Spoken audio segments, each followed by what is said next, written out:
C'est un petit temple art déco. Le café Métropole date de 1890. Construit quelques années avant l'hôtel, ce petit bijou avait besoin d'un grand rafraîchissement. Murs et plafonds ont été nettoyés délicatement, mais pas de rénovation en profondeur pour ce lieu classé. Nous sommes attachés à épurer un peu les lieux pour vraiment faire ressortir l'aspect authentique et historique.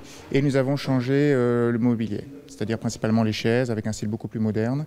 Et puis nous avons également changé toutes les tables. Pour cette nouvelle ouverture, 30 personnes ont été engagées, du personnel polyglotte qui reçoit une formation express pour servir des bières trappistes. Un coup sec, puis vous mettez votre verre en dessous.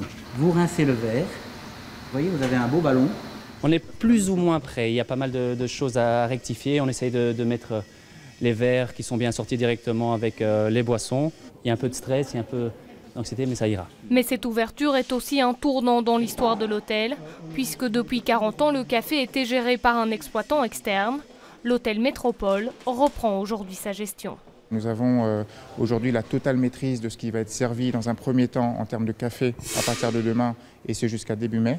Et ensuite, à partir de début mai, nous aurons l'ouverture des grandes cuisines qui nous permettra de développer également une activité de brasserie de luxe. Il n'y a pas très longtemps, on a eu l'honneur d'avoir, le plus fameux des Belges, je vais dire, c'est M. Jean-Claude Van Damme.